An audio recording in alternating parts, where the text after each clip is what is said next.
Hello, Garland Nixon here with Larry Johnson. We got a lot to talk about this afternoon, a whole lot going on. Let's talk.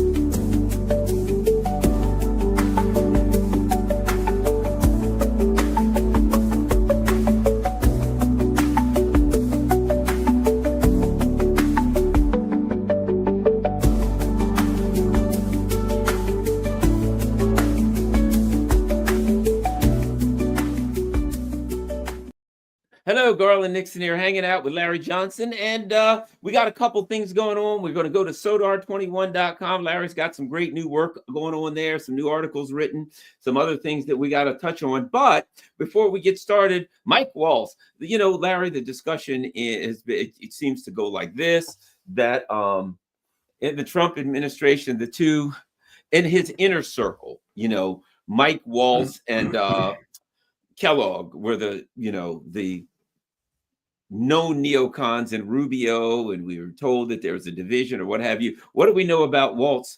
First, I heard he was fired. Then I heard he resigned, and there's other. What do you think about Mike Waltz? My thoughts have evolved over the day. First, they said they were firing him. I thought, because clearly, as you say, he was in the strong neocon camp, and while the signal debacle was a boneheaded move by his part, and he was clearly lying about his relationship with Jeffrey Goldberg. Nonetheless, he still hung in there. Just in the last 20-25 minutes, the story is broken that he's going to go to the United Nations as the UN ambassador. So that now raises the question. You got all these different names popping up. Some are saying, who's going to replace Waltz? Well, Marco Rubio was appointed as the acting national security advisor. So he's, when he gets done with this gig, they're going to send him to Vegas. He'll be with Cirque du Soleil juggling. Yeah, he got so many balls in the air. But once they name a replacement for Waltz, the names being floated are Steve Witkoff, Richard Grenell, then Keith Kellogg. Let's not forget about Keith. Michael Anton, who is a staunch Zionist neocon. So,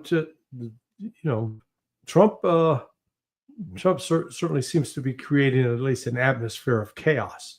Now, what preceded this, when the first thing I saw getting up this morning is the report that the talks that were scheduled between Iran and the United States for Saturday have been postponed.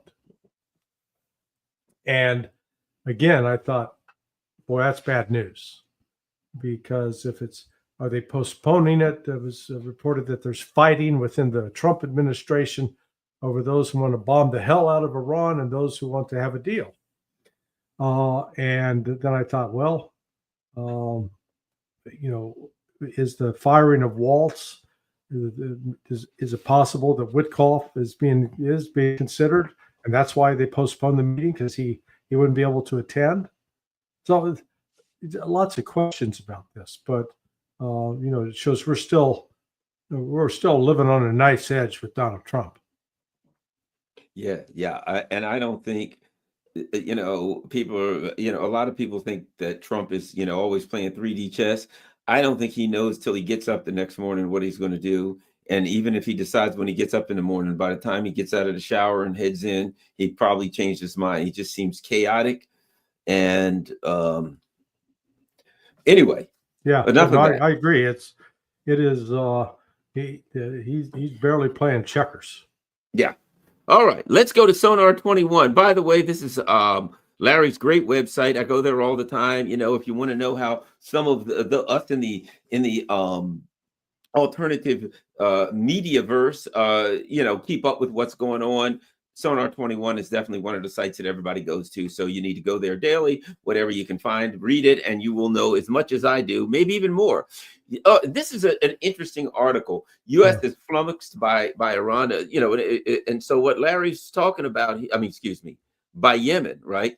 So Hegseth makes this threat. Yeah, you're supporting the Houthis, Iran, and you're going to get it. You'll pay the consequences at the time and place of our choosing, and I'm looking at it like, what are you doing? Why are you threatening Iran, number one? And by the way, it's kind of an admission that the Houthis are bedeviling all the so-called advanced technology of the United States Navy.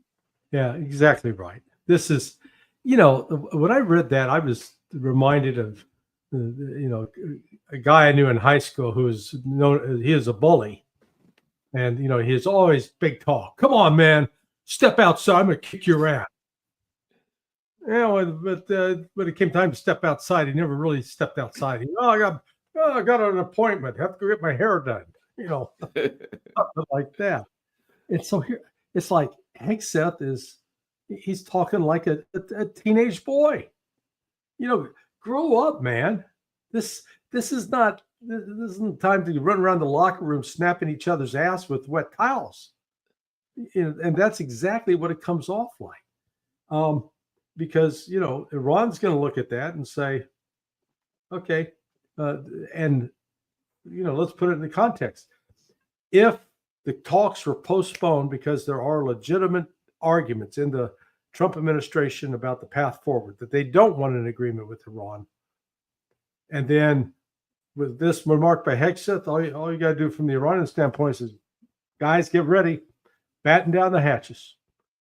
Get all of our air defense systems up and alert, and even be prepared, if necessary, to launch a preemptive strike. I mean, I was asked earlier this week about the drawdown of U.S. forces in Syria. And I thought maybe one reason is we really are planning to hit Iran, and we're reducing our footprint. Possible. It's unfortunate that Trump is just all over the board here. He's been given just a historic opportunity to be a legendary president in terms of bringing peace and restoring law and order. And instead, man, he's like an alcoholic on a bender. And, one of the things you have here and in your article, despite more than 600 bombing sorties, the Houthis continue to launch missiles and drones at U.S. ships. They're shooting, you've got it. They've shot down MQ-9 Reaper drone every week. And so that's the other part of it. Hegseth, he talks like he's facing, the Russian Navy or something. You better stop helping the Houthis. You're providing lethal support to them. And I'm like, we're losing airplanes, $60 million fighter jets.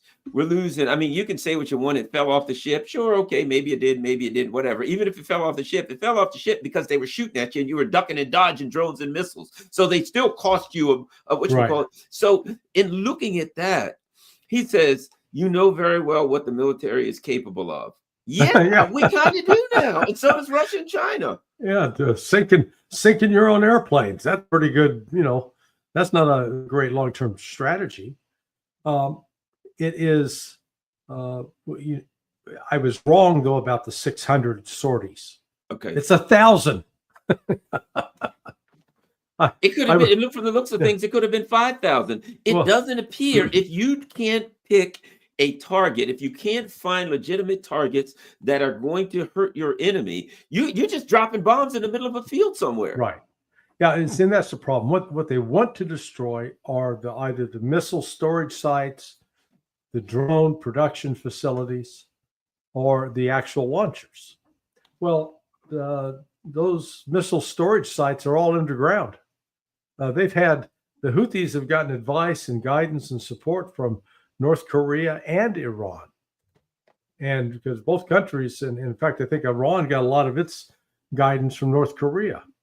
So, in particular, when we got rugged mountains, and you can dig into those mountains and you'd be way underground, and the U.S. can't touch you. So that's problem number one that they face. When the mobile missile launcher gets out there, that's like you could be flying a drone out in your backyard looking for an ant running around in the grass. And if you got 3/4 of an acre, good luck.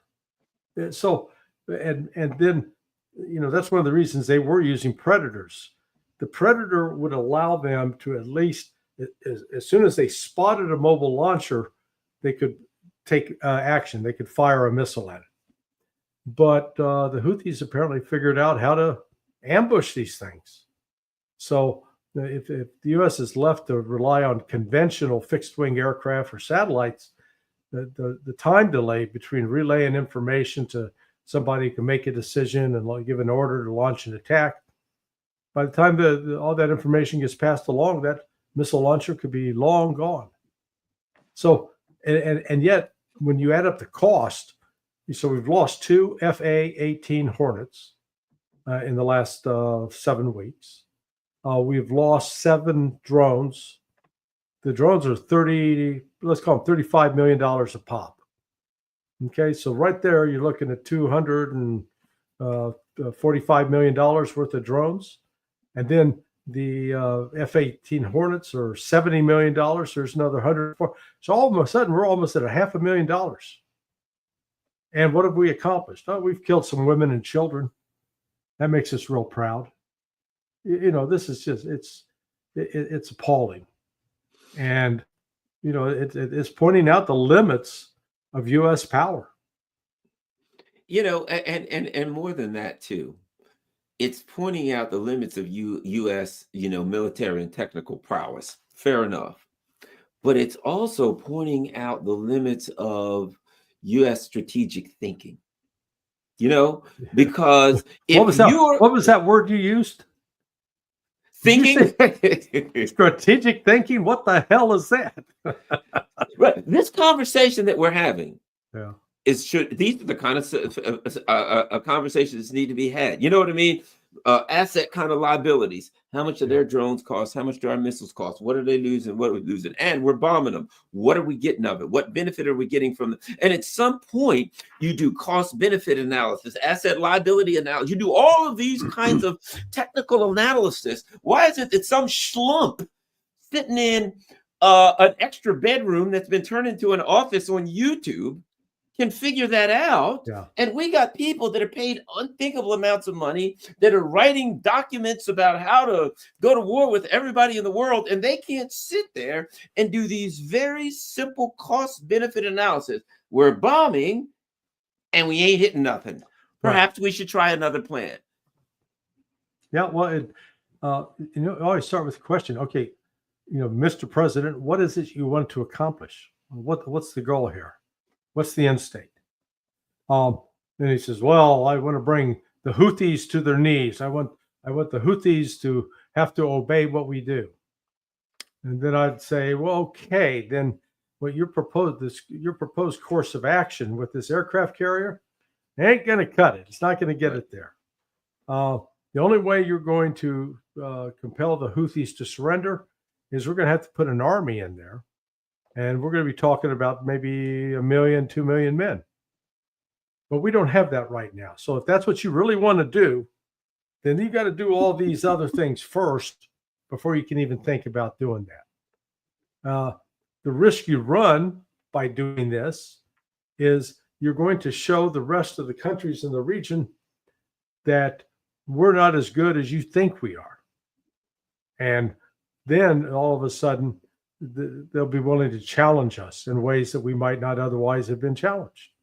Now, again, this is the kind of discussion you're pointing out that should have gone on that apparently didn't. It's like, I'm mad as hell. Let's bomb them. Okay, boss, we'll bomb them. Yeah, Higgs said he's out doing push-ups with the guys. Dude, you are in charge. Yeah. He thinks it's a good look.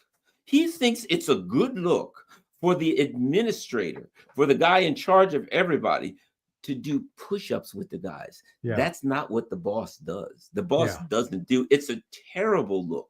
As far as I'm concerned, having come from law enforcement and administration, right? Right. You don't go to the guys who are slick sleeves and officer first class and sit down and do sit-ups and push-ups with them. They don't respect that. Yeah. Well, if he was trying out as a physical fitness instructor, okay, yeah, all right, yeah. I mean, it'd be better if he's, if he was a big fat slob and saying, yeah, you guys need to be physically fit, and then they look at him and say, okay, but well, again, he's in, as you said, a leadership role to impart some confidence about that he's going to give the president good advice that the president may not want to hear about. Mr. President, this is a fight you don't want to get into. We're not capable of doing this. And he's like, yeah, boss. Yeah, sure, man. Whatever. Yeah, that's what you want to do. Yes, we're going to do that. That's why I call them bobbleheads. The ball. There you go. Yeah. Another interesting article, and you did a series of articles. I would recommend that everyone go to, let me find it.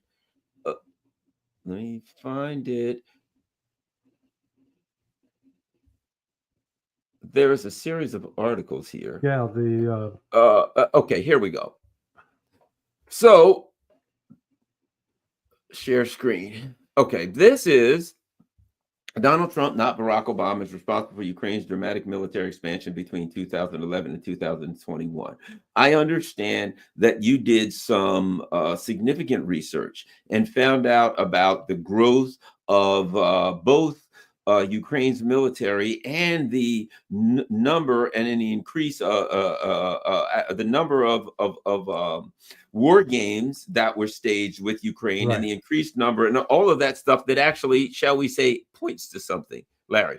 Yeah. So I started asking the question. I've been asking it for a while, and then I found, thanks to some of these artificial intelligence search engines, that it could actually go in and get the answers.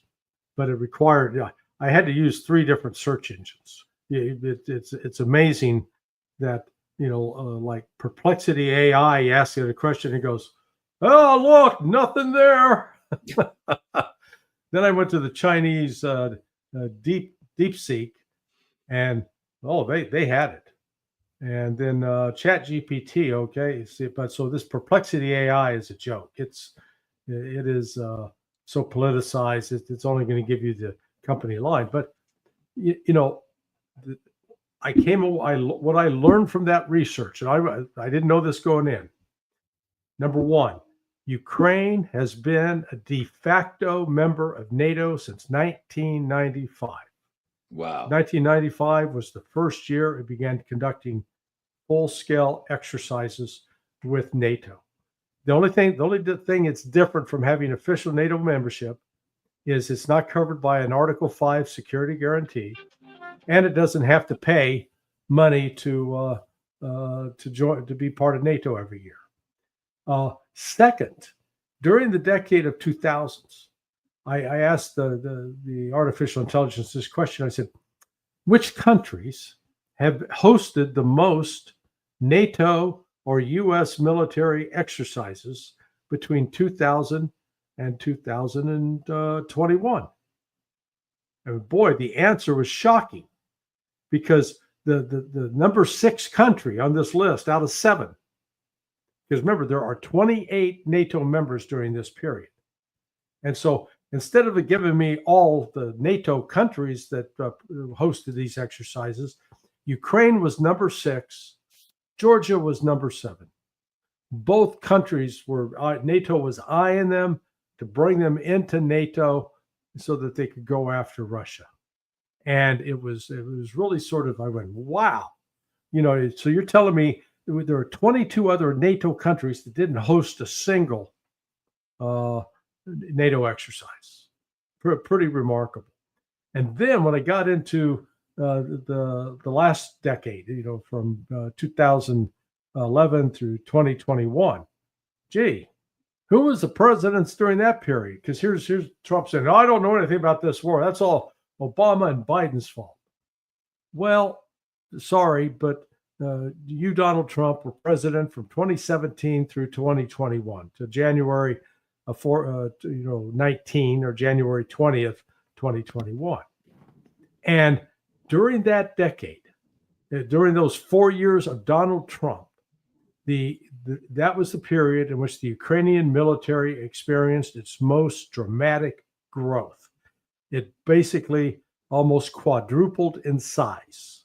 And so it went from a total combined active duty reserve force of around 320 to up to 1.2 million, just below. Well, that was Donald Trump. That wasn't Barack Obama, number one. Number two, the content of the military exercises shifted. And so before they could have claimed they were defensive, we're doing counterterrorism, we're doing anti-piracy, we're doing hostage rescue. All of a sudden, in 2017, you get for Operation Seabreeze, you get amphibious warfare and anti-submarine warfare. Well, who's talking about going to war? That's under Donald Trump. Now he can claim, well, I didn't know anything about that. Well, man, you're president. You damn sure should have known about it. Be in charge. Nobody else is in charge. You can't pretend, you're not like Butterfly McQueen and, Gone with the Wind. I don't know nothing about birthing no babies, Miss Scarlett. That's Donald Trump. And look, he is responsible. And then he brags. Obama sent blankets. I sent javelins. Okay. So, Mr. Trump, with all due respect, cut the crap about you don't have any responsibility for this war that's going on in Ukraine right now with Russia. Because the other thing that took place under Donald Trump's watch, the Pentagon Office of Net Assessments commissioned a paper on how basically to weaken and defeat China. And the author of that paper, A. Wes Mitchell, he later published it in the National Interest after Trump left office. But this was in the works before Trump left office. And the proposal was use Ukraine as a battering ram, start a war with Russia, defeat Russia, and then Russia will be compelled to come onto our side, and we can then use Russia as a lever against China. That's what they wrote. They believe that. So that's why, I hear Trump's, whenever you hear him talking about, I'm a guy about peace and being the peace president, he's a liar. No, he's not. He's doing the exact opposite. He's been a facilitator and enabler of war, and he's a facilitator and enabler of genocide right now in Israel. The Russians are playing along with it to their advantage. I don't blame them. Certainly, I don't blame them. But the other part of it is this pretense that Trump, number one, it's not my war. Like he just came into this situation, some poor victim, right? Yeah. Oh, it's not my war. Oh, this is rough. It wouldn't have happened if it was me, blah, blah, blah. But I'm going to try to fix it. Let me talk with the Russians over here, and then I'll go talk with the Ukrainians, as if he's not part of it. Right. As if he's not part of the war. Try this pretense. Now the Russians know better. They're playing along with it. And then every now and then, like one of his surrogates will come out, and they're neocons. They'll spill the beans. I heard some schmuck the other day, and he's talking about, yes, we are working with the Ukrainians to deter the Russians from reinvasion. Yeah. Well, guess what? Point he just made. He just made the Russians' point. You know what I'm saying? The Russians are saying, we do not want a temporary problem that's going to come back to haunt us in a year or 5 years or 6 months. Right. We want an agreement. And now here's what he's saying, quote, deter the Russians from re-invasions. And right. The Russians are saying, you don't need to deter us. And we didn't want to invade you this time. What about a deal where we all walk away, nobody feels threatened, and we go on about our business? And Trump tries to play as though he's the guy trying to get that deal, but his surrogates spill the bean. We must deter the Russians. Oh, that means you're in charge. No, you're not. You're losing the war. from re-invasion. And as the Russians said, yeah, we don't, guess what? The Russians don't want to do re-invasion now. So they might have to kick your ass the first time to make sure that doesn't happen. Larry. Were it not for the United States, this war would not be still going on.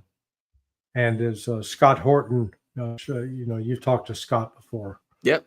And his book Provoke, which is over my left shoulder, it lays it out in detail. And then the work I did on that, the military exercises, really is a compliment to his book, because it shows how this was a NATO plan to build up. We were going after Russia, and to create a threat in such a way that Russia really wouldn't have a choice but to respond, which was what happened. And then, the military planning for the Ukrainian offensives, and much of our military action was taking place in Germany with U.S. commanders. It wasn't taking place in Kiev under the control of Ukrainians. It was with the U.S. And the U.S. and the Brits in particular played a big, big role in this. And you're absolutely right that Trump is not some innocent bystander. Man, he was, he's not sitting there in the stands at the Indy 500 watching the cars go by. He's out driving one of the damn cars. It's like, so you want to stop the race, pull over. That's how that's all he's got to do. Pull over, pull the people out, stop the sharing of intelligence, and end the money. And just tell him this is done. This is over. No more. But no, instead he's the great enabler. Well, the question becomes, Larry. I mean, Donald Trump was interviewed the other day, and he said, I run the United States, I run the world. I'm Mr. Superpower guy. Yeah. Right. But a lot of people were asking the question, do you really even run your own cabinet? Really, you say stuff, and then we hear the people in the cabinet, somebody's coming back, pushing back, and then you're going in one direction one day, and the next day you're going in another direction. And I'm not 100% sure. I mean, Donald Trump plays the, tough guy role. I'm not sure he's making the decisions. I don't know how much. Now, one could argue maybe he's being lied to or misled. One could be argued that he's not that much interested in the details and he's making decisions off a whim, which is probably there's some reality to that. But the question is, A, is he making decisions, and B, what are they based on? Because does he really have the wherewithal to sit down and collect enough data as a person, to listen enough that what's going on, to make a decision, an informed decision? That's another part. Anyway, Larry. From what I've heard from people who've been involved in discussions with him, that have been face to face with him, and have tried to get some answers and some decisions. He's not a deep thinker on this at all. And Susie Wiles, his chief of staff, she carries a lot of weight, particularly on the personnel front, to the point of selecting people for jobs who are actually not loyal to Trump, but because they fit in more with sort of, let's call it the traditional rhino establishment. So, and Trump, lets her get away with it. So he is actually, people say dealing with him one-on-one, he's actually a very nice man. He's always sort of actually so insecure, wants to be liked, and is not going to say anything rude to you in person, and really wants to get along. But then he's got this public tough guy persona that he puts on when he's out in front of folks. And it's just the opposite, and it's bombastic, and it's actually not even well thought through, because he's contradicting himself almost every other day. One day he's blaming Zelensky, next day he's blaming Putin, and then the next day he comes back and blames Zelensky. Now, and and doesn't even understand, like with the tariffs with China. Man, they're angry.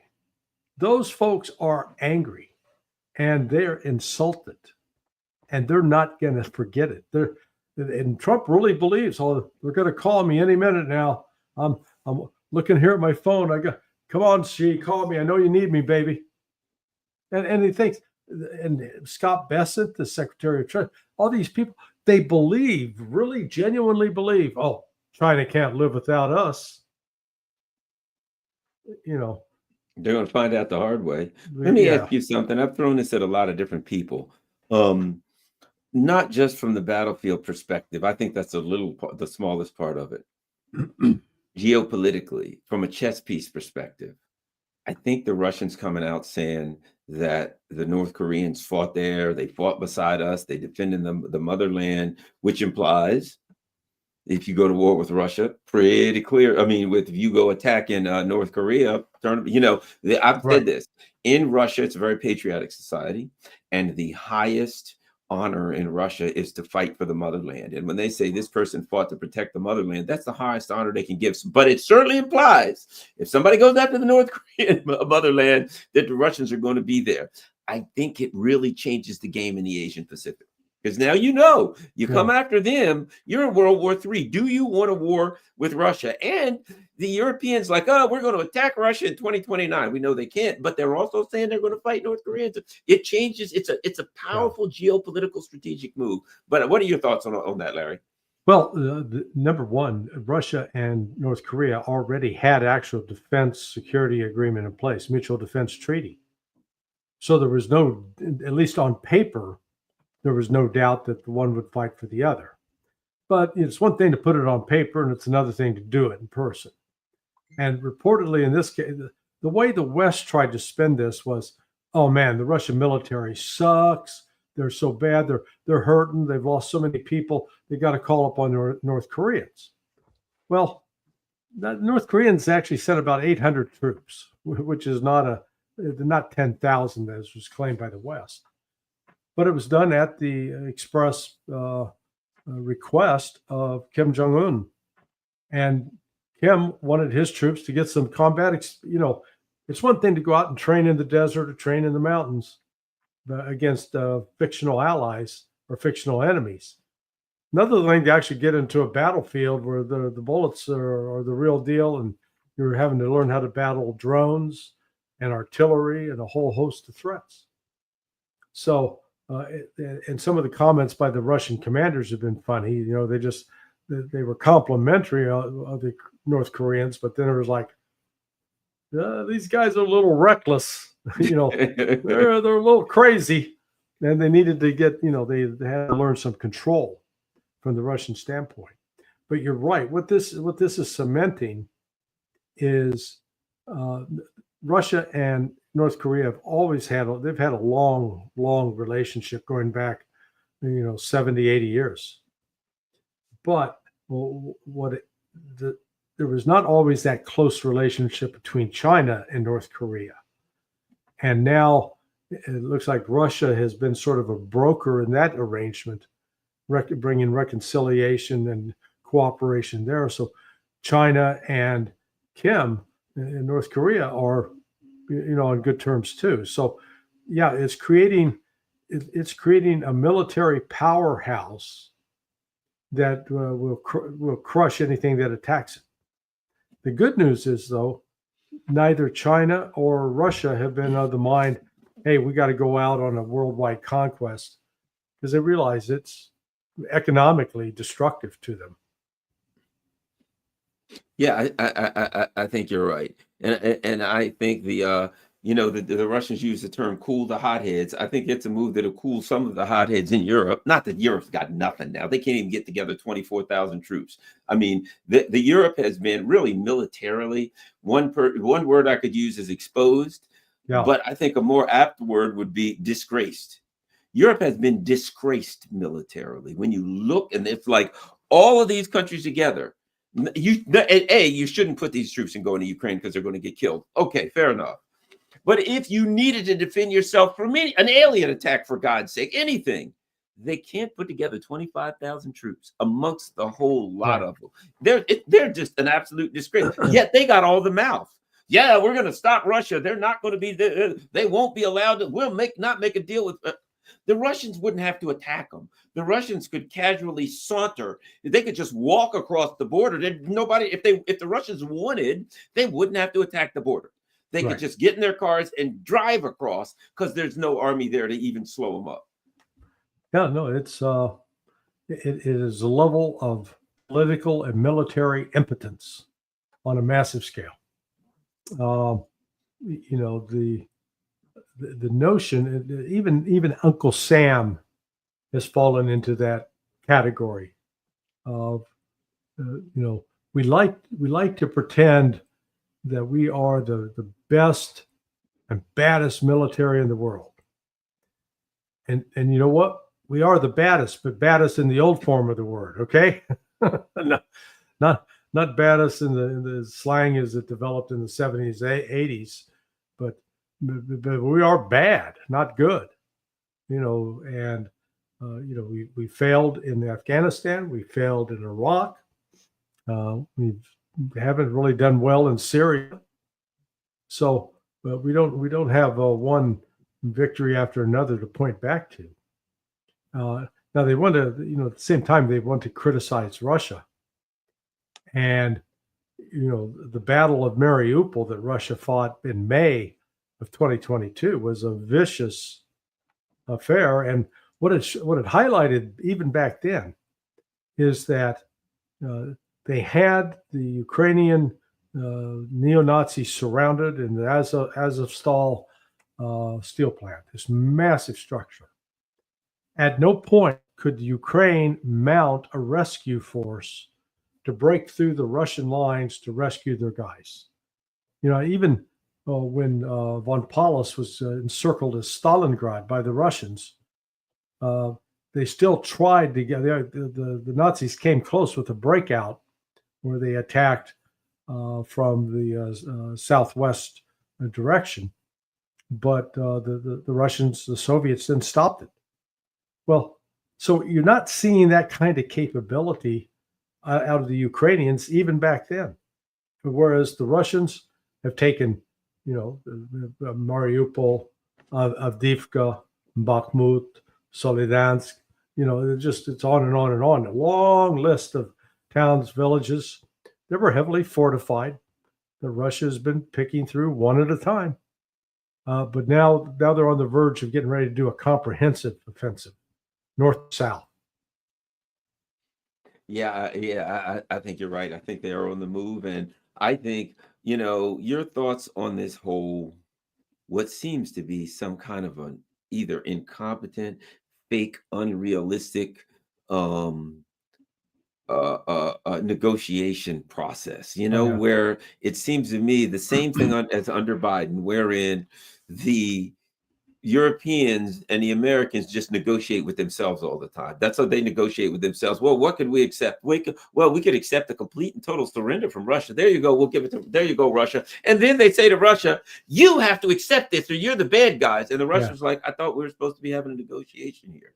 Yeah. It's absurd. I'm going to write up the results of the negotiation without talking to you. I'm going to write up the final negotiating document. Yes, a ceasefire. It includes this. Write it up. Here you go, Larry. Sign it or else. That ain't negotiation, and nobody's going to sign it, especially when they're already winning. Yeah, well, the West just doesn't listen to the Russians. So when I was sitting there chatting with Mr. Lavrov now 8 weeks ago, 2 months. Yeah.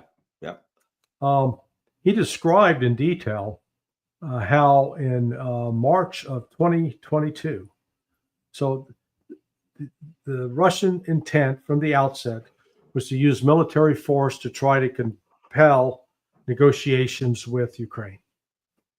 And it worked. The Ukrainians within 24 hours said, okay, let's negotiate, let's talk this out. And they met in Istanbul in mid-March with the Ukrainians bringing a document that they said, okay, here's our position. Here's what we'll be willing to do. We want to retain Luhansk and Donetsk, but we will guarantee the survival of the Russian speakers, that their culture will repeal those laws. We'll agree to limit our military in size to this, and this. And the Russians said, basically, okay, yeah, well, that we think we can work with that. And then it got shut down. And the West, Joe Biden and using Boris Johnson told Zelensky, if you sign that, man, you're on your own. So Zelensky bailed. The Ukrainians walked away from that deal. So at that point, then Russia moved and said, okay, we said we were willing to give up Donetsk and Luhansk. Nuh-uh. We're now going to hold elections, referendum in Donetsk, Luhansk, and Zaporizhia and Kherson. And if the people want to join us, then we're going to make them officially part of the Russian Federation. That's what they did. And now, in June 14th, 2024, Vladimir Putin says, okay, here's the new deal, the new terms. Ukraine, you got to pull all of your forces out of our 4 republics, the Donetsk, Luhansk, Kherson, Zaporizhia. You got to pull them out, stop the hostilities, stop all military actions in there. Then, in addition, you've got to get rid of all of this neo-Nazi nonsense in your government documents. That has to be expunged.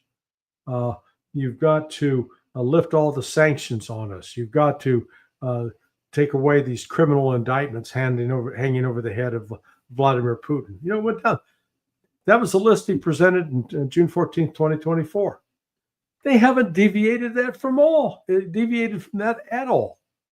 They say, okay, that's our deal. That's, there's no temporary ceasefire. There's no permanent ceasefire.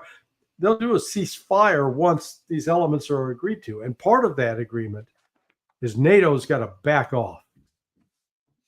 away, because they're too close. They're right. They're in Russia's space now, and Russia's not going to put up with it.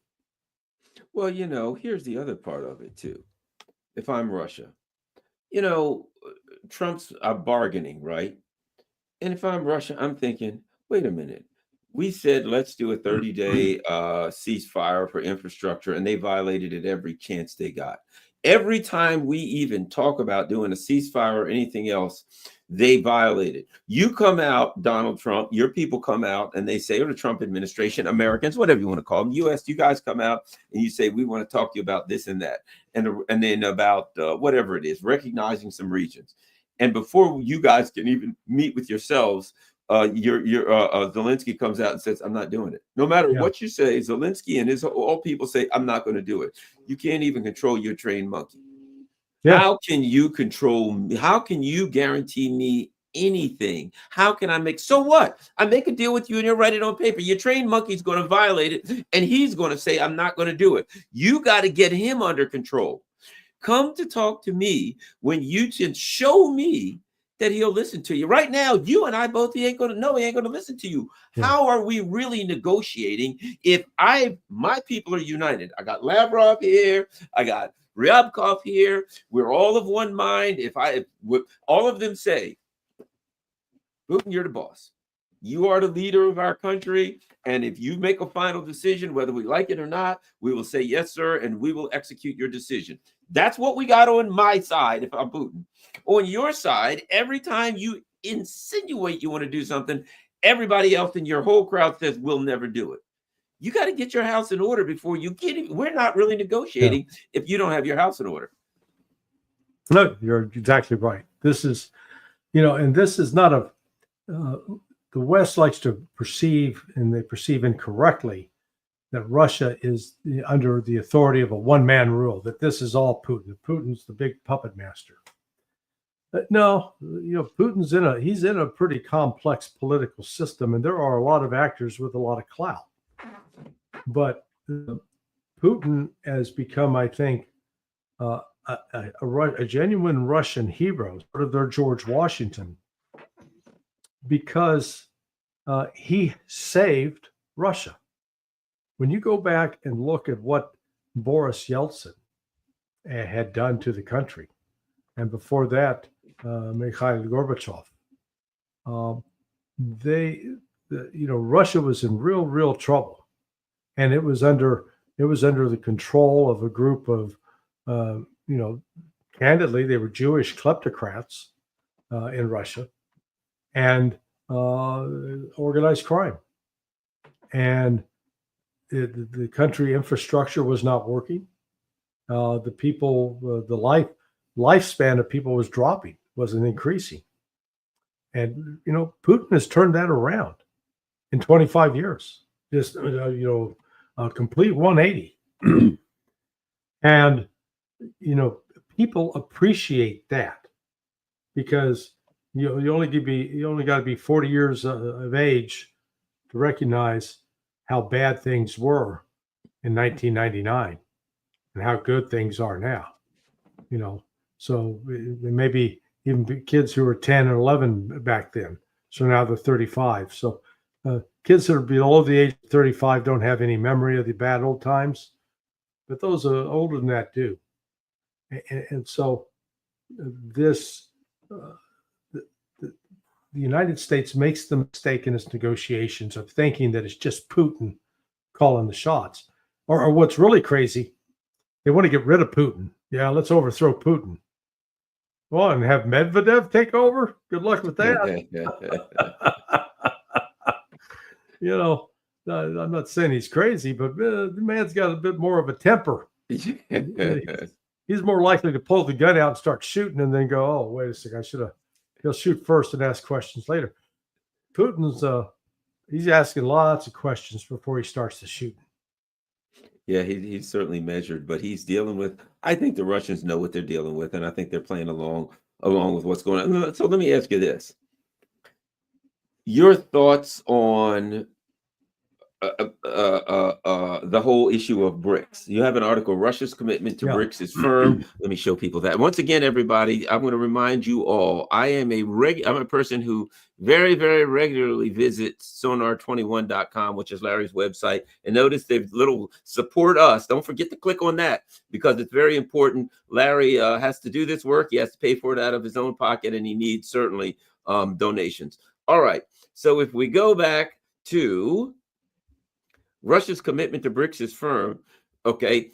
Brics is very important. Now, one of the things that the Russians have been kind of saying is, and I've been reading about, they had an article in a Russian paper that said something to the effect of, where does the partnership between North Korea and Russia go next? And they said the Russians are going to put a North Korean cosmonaut in space. And then they went on to do a lot of talk about economic alliances, about Russia developing their minerals and mining and all this kind of stuff they were going to do to help them. I feel like Russia being an important part of Brics right now, like Russia, China really being the anchors for Brics, I feel like I'll put it like this, it will be of great benefit to them to strengthen North Korea because of their alliance. Yeah. I think Brics went from a few years ago. We used to hear of it, Brazil, Russia, India, China. We didn't think of anything of it. Now, I think there is a huge element in the world that looks at the way the U.S. is acting on the international economic stage and says, and they're thinking we got to develop Brics because the U.S. is not a reliable economic partner. I'll put it like that. Oh yeah, no, this is the international economic system. The infrastructure that basically dominates the world or has dominated the world up to now was created in the aftermath of World War II. We've called it the Bretton Woods International Monetary Fund, World Bank system, and the United States has been in charge of it. It's been ours. Our dollar is the reserve currency, and because we're the reserve currency, we basically control the world, or at least thought we did. And you're right that, 4 years ago, Brics was like an aspiration. It was something that, Russia, China, India, Brazil, South Africa all got together and said, what can we do to break free of this U.S. economic threats? What can we do to be free of sanctions? Because if we try to do anything, we end up suffering economically because of the United States. We can no longer be under their thumb. And so they were working towards that. And then with the start of the special military operation and the United States saying, okay, Russia, we're going to destroy you.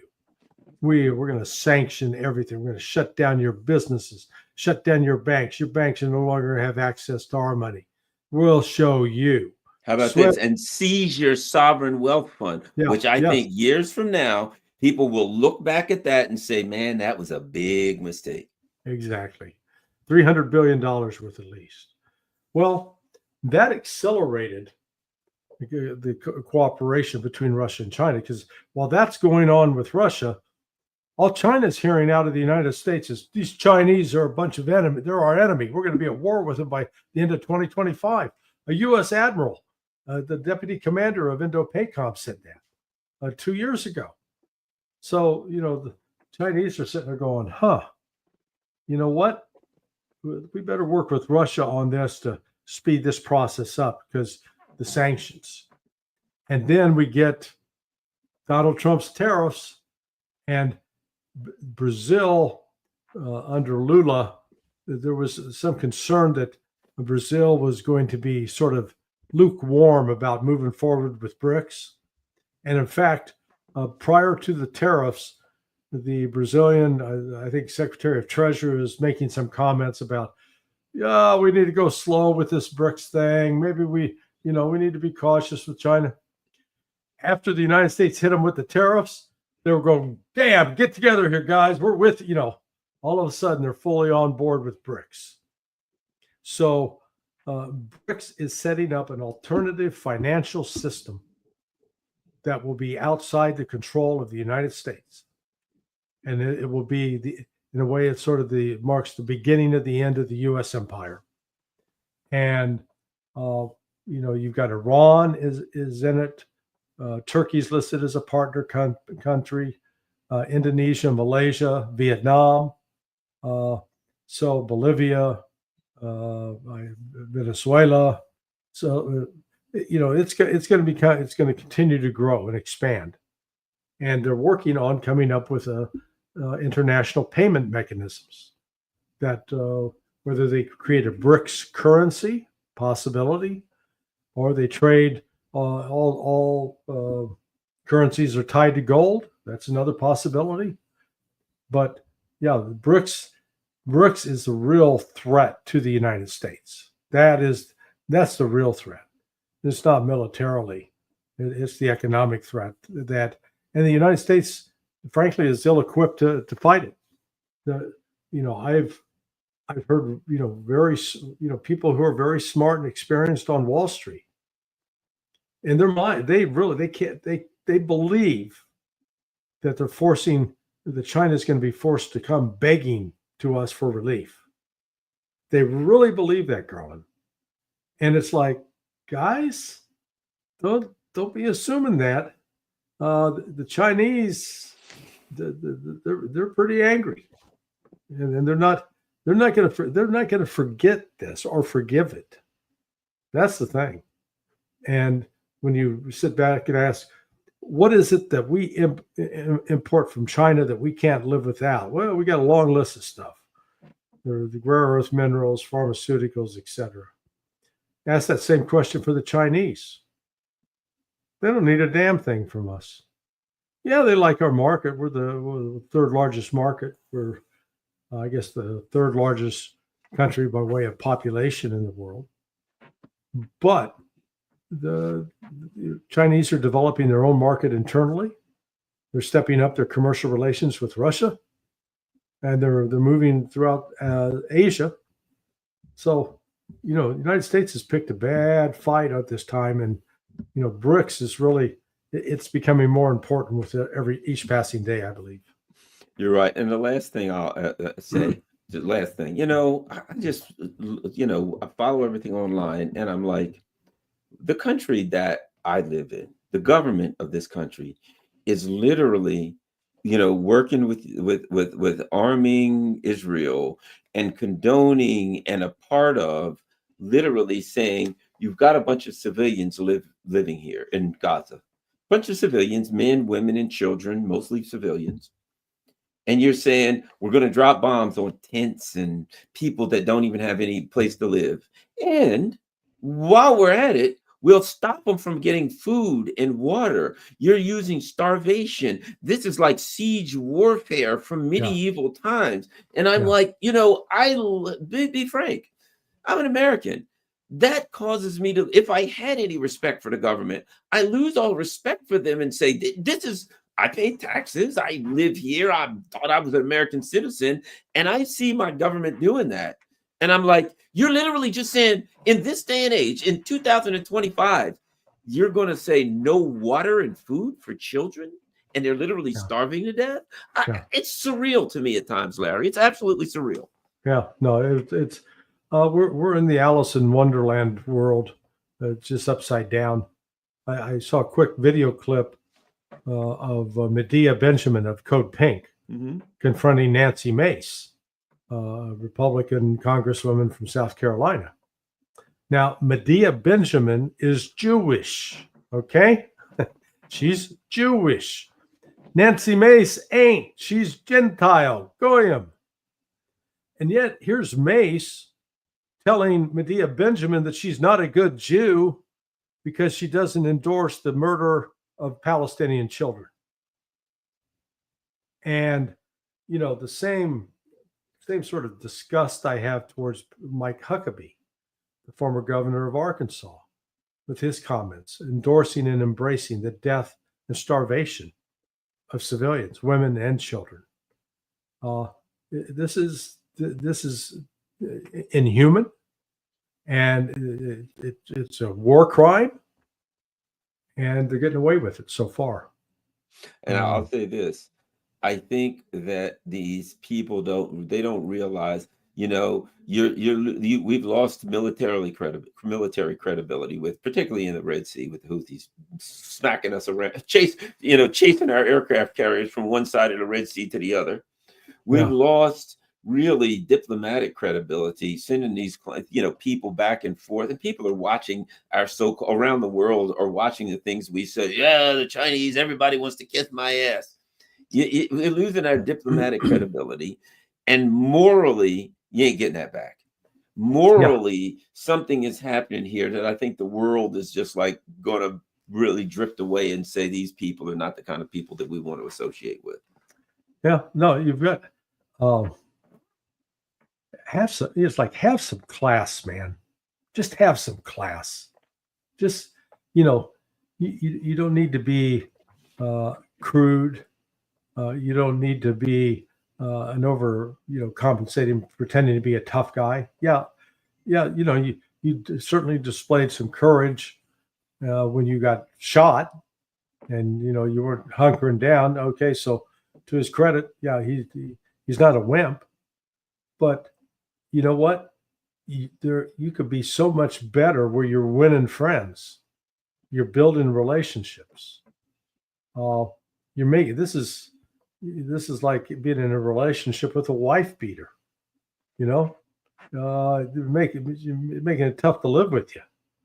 You keep tuning me up and throwing stuff at me and yelling at me. Because then there comes a point where where the abused party just says, "Okay, I've had enough. I'm walking out." And the United States could really find itself isolated. It's alienated, a lot of Europe, and I don't mind that. They're both alienating. Good, yeah, exactly. But going after India, China, and Russia, and trying to bully them. No, they're too big, too far advanced economically. Let's envision a world where, with cooperation, we'll all get along better and each, enrich our populations. Absolutely. But I don't see him thinking that way, unfortunately. Sadly, I fear that you're wrong. You're correct. Before we go, let me remind everybody, Larry's got a great website. Take another look at it. Sonar21.com. You see that all kinds of great work there. And as I said, the work that he did here, you have to check out. And that is, I keep losing it. Obama is responsible. Donald Trump, not Barack Obama, is responsible for Ukraine's dramatic military expansion between 2011 2021. Great article there. Of course, we got the new one on Yemen. A lot of good stuff. And of course, over here, support us. That's important. You can use PayPal, PayShoot, Patreon, Buy Me a Coffee. It's important. Larry's got to pay for that website out of his own pocket, and he's doing it so that all of us can benefit. So please find a way to go there and contribute. That's critical. Sonar21.com. Larry Johnson, thanks a lot. I really appreciate you taking time every week to come out and talk with us. And thanks, brother. And man, that was an hour. That flew by. It really did. Yeah. It was a lot of fun. All right, man. Thanks a lot. All right, everybody. Follow me on Rockfin and Rumble. If you can afford to, Patreon or Buy Me a Coffee or whatever, donate. If not, don't worry about it. Here's what's important. 597 people right now. Everybody, make sure you share this video on all your social media platforms. Thanks a lot. We're out.